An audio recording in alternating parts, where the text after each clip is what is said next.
नमस्कार, स्वागत है अपना बिहार में। मैं हूं आपके साथ हर्षदा। सबसे पहले बात करेंगे अपना बिहार में सिवान की, जहां सिवान के कर्णपुरा गांव में आपसी विवाद के बाद एक घर पर फायरिंग, ग्रामीणों ने किया सड़क जाम। पुलिस मौके पर पहुंची। सिवान के जीबी नगर ततवाड़ा थाना क्षेत्र अंतर्गत कर्णपुरा गांव में आपसी विवाद ने एक हिंसक रूप ले लिया, जहां एक घर को निशाना बनाकर फायरिंग की गई। ग्रामीणों के अनुसार गांव के ही कुछ लोगों ने इस फायरिंग को अंजाम दिया। इस घटना के बाद इलाके में हड़कंप मच गया। मौके पर पहुंची पुलिस को गोली का एक खोखा और एक मैगजीन बरामद हुई। फायरिंग की घटना से आक्रोशित लोगों ने मुख्य सड़क को जाम कर दिया, जिससे यातायात पूरी तरह बाधित हुआ।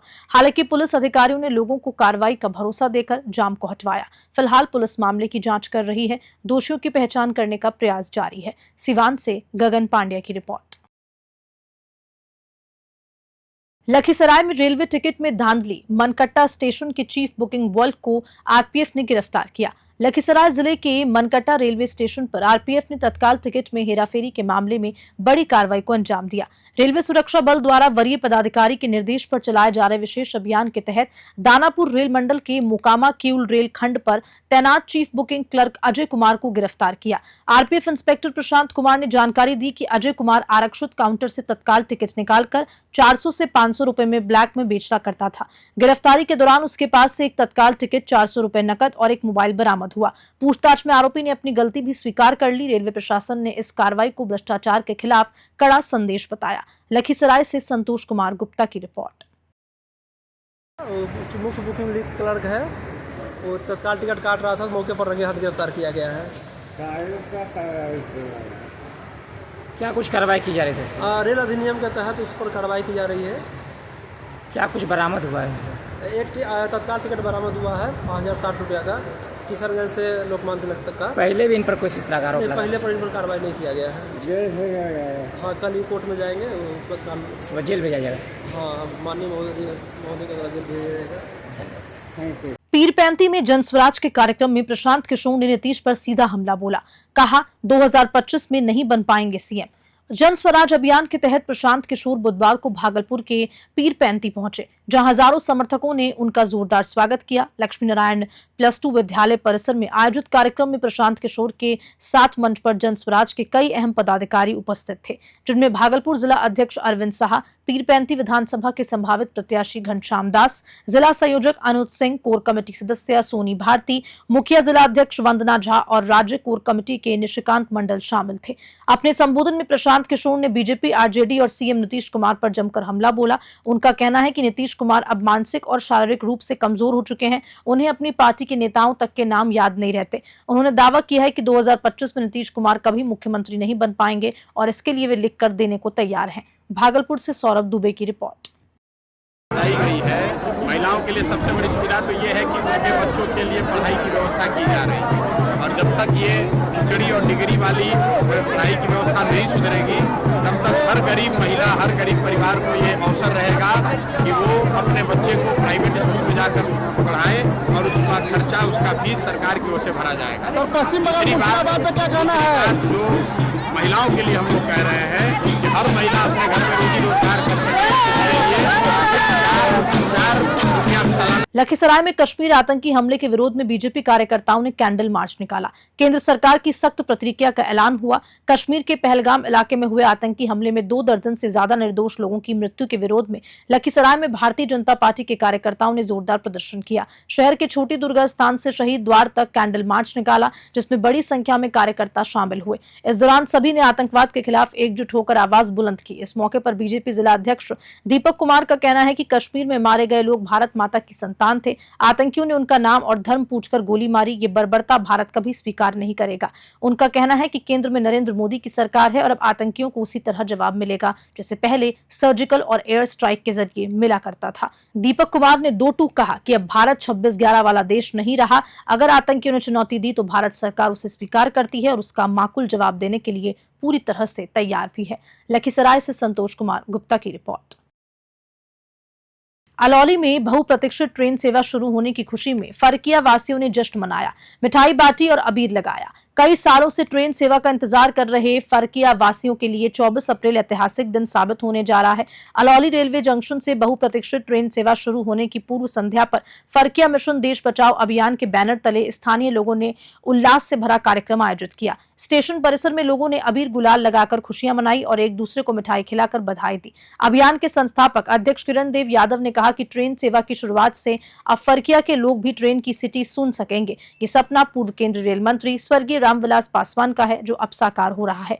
यादव ने आगे मांग की है कि अलौली से समस्तीपुर, बरौनी, पटना, भागलपुर, कटिहार और सहरसा की ओर सुबह, दोपहर, शाम और रात 4 बार अप डाउन ट्रेन चलाई जाए, जिससे क्षेत्र के लोगों को आवागमन में अधिक सुविधा मिल सके। खगारिया से राजीव कुमार की रिपोर्ट। आज देश बचाओ अभियान, सामाजिक संगठन फरकिया मिशन एवं बुद्धिजीवी नागरिक मंच के तत्वाधान में फरकिया के सैकड़ों छात्र, नौजवान, किसान, मजदूरों ने कल 24 अप्रैल को अलौली से ट्रेन चालू होने की खुशी में अबीर गुलाल लगाकर खुशियों का इजहार किया है। आज बहुत प्रतीक्षित लंबे अरसों से बाट जोह रहे ट्रेन चलने की सूचना मिलते ही फरकिया वासियों में खुशी का ठिकाना नहीं रहा। फरकिया वासियों ने हर्ष व्यक्त किया है और प्रधानमंत्री नरेंद्र मोदी, रेल मंत्री अश्विनी वैष्णव, DRM, तमाम ड्राइवर और गार्ड को बहुत बहुत बधाई देते हैं। तमाम फरकिया वासियों को बधाई देते हैं, साधुवाद देते हैं और मांग करते हैं कि जल्द से जल्द 4 बार सुबह, दोपहर, शाम, रात 4 बार ट्रेन का आवाजाही शुरू किया जाए। भागलपुर में युवक ने पत्नी की धमकी से तंग आकर खुद को जलाने की कोशिश की। पुलिस की तत्परता से उसको बचा लिया गया। भागलपुर में एक दिन दिला देने वाली घटना सामने आई, जहां अंबाबाग निवासी शैलेंद्र साहा ने शहर के बीचों बीच पेट्रोल छिड़क कर आत्महत्या का प्रयास किया। वजह थी उसकी पत्नी प्रियंका की डरावनी धमकी, जिसने मेरठ के चर्चित ब्लू ड्रम हत्याकांड का हवाला देते हुए उसे जान से मारने की धमकी दी। जानकारी के मुताबिक प्रियंका का अपने कथित मामा के साथ प्रेम संबंध है और वे अपने पति शैलेंद्र को छोड़कर उसके साथ रहना चाहती है। 3 बच्चों के पिता शैलेंद्र ने सुलह की कोशिश की, लेकिन प्रियंका लगातार उसे टालती रही। 21 अप्रैल को कचहरी चौक पर दोनों की मुलाकात की कोशिश हाई वोल्टेज ड्रामा में बदल गई। जब प्रियंका बात करने से इनकार कर वहां से भाग गई तो गंभीर मानसिक तनाव और डर से घिरे शैलेंद्र साहा ने आत्महत्या का प्रयास किया, लेकिन मौके पर मौजूद ट्रैफिक पुलिस ने सूझबूझ दिखाते हुए समय रहते लाइटर छीन लिया और उसकी जान बचा ली। घटना की सूचना मिलते ही 3 थानों की पुलिस मौके पर पहुंची और शैलेंद्र को सुरक्षित थाने ले जाया गया। भागलपुर से राहिल सिद्दीकी की रिपोर्ट। भागलपुर के बबरगंज से देसी कट्टा और 2 जिंदा कारतूस के साथ शुभम सोनार गिरफ्तार पहले भी की जा चुके हैं। भागलपुर के बबरगंज थाना क्षेत्र अंतर्गत एक सकरुल्ला चालक मोहल्ले में बुधवार को पुलिस ने एक बड़ी कार्रवाई करते हुए आपराधिक प्रवृत्ति के युवक शुभम सोनार को गिरफ्तार किया। गुप्त सूचना के मुताबिक पुलिस ने उसे एक देसी कट्टा और 2 जिंदा कारतूस के साथ पकड़ा। शुभम इससे पहले भी हत्या के एक मामले में जेल जा चुके हैं। इस संबंध में सिटी DSP राकेश कुमार ने थाना परिसर में आयोजित प्रेस वार्ता में जानकारी दी। उनका कहना है कि शुभम सोनार का आपराधिक रिकॉर्ड पहले से ही पुलिस के पास दर्ज है और उस पर निगरानी रखी जा रही थी। जैसे ही पुलिस को उसके पास हथियार होने की खबर मिली, त्वरित कार्रवाई करते हुए धर दबोचा गया। पुलिस अब उससे पूछताछ कर रही है कि वह हथियार लेकर किस उद्देश्य से घूम रहा था और उसके पीछे किन किन लोगों का हाथ है। मामले की गंभीरता को देखते हुए पुलिस पूरे नेटवर्क की जांच में जुट गई है। स्थानीय लोगों में इस गिरफ्तारी से राहत का माहौल देखा जा रहा है। भागलपुर से राहिल सिद्दीकी की रिपोर्ट।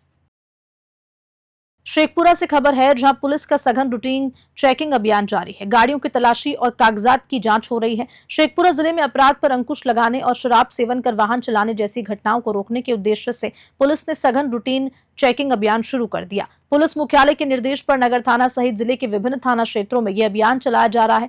टाउन थाना क्षेत्र के 3 मुहानी, कॉलेज मोड़ और दल्लू चौक जैसे प्रमुख स्थानों पर पुलिस जवान लगातार गाड़ियों की तलाशी ले रहे हैं और वाहन चालकों से उनके कागजातों को भी जांच कर रहे हैं। नगर थाना अध्यक्ष धर्मेंद्र कुमार ने बताया कि SP और पुलिस मुख्यालय के आदेश पर यह अभियान संचालित हो रहा है, जिसका मुख्य उद्देश्य है असामाजिक तत्वों की गतिविधियों पर रोक लगाई जा सके और शराब पीकर गाड़ी चलाने वालों के खिलाफ कड़ी कार्रवाई की जा सके। शेखपुरा से रंजन कुमार की रिपोर्ट।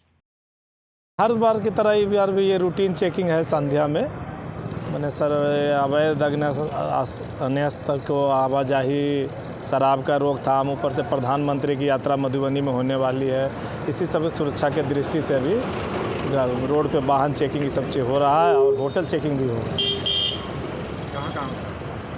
अभी पूरे शहर में 3 जगह वाहन चेकिंग हो रही है, एक 3 मुहान पे और एक कॉलेज मोड़ के पास है, एक दल्लू चौक। 24 अप्रैल को प्रधानमंत्री नरेंद्र मोदी बिहार आएंगे। मधुबनी से 13,480 करोड़ की विकास परियोजनाओं की सौगात देंगे। प्रधानमंत्री नरेंद्र मोदी 24 अप्रैल को बिहार दौरे पर आ रहे हैं, जहां वे मधुबनी में आयोजित राष्ट्रीय पंचायती राज दिवस समारोह में शिरकत करेंगे। इस अवसर पर पीएम मोदी बिहार को कुल 13,480 करोड़ रुपए से अधिक की विकास परियोजनाओं की सौगात देंगे। इस दौरान वे कई योजनाओं का उद्घाटन, शिलान्यास और राष्ट्र को समर्पण करेंगे।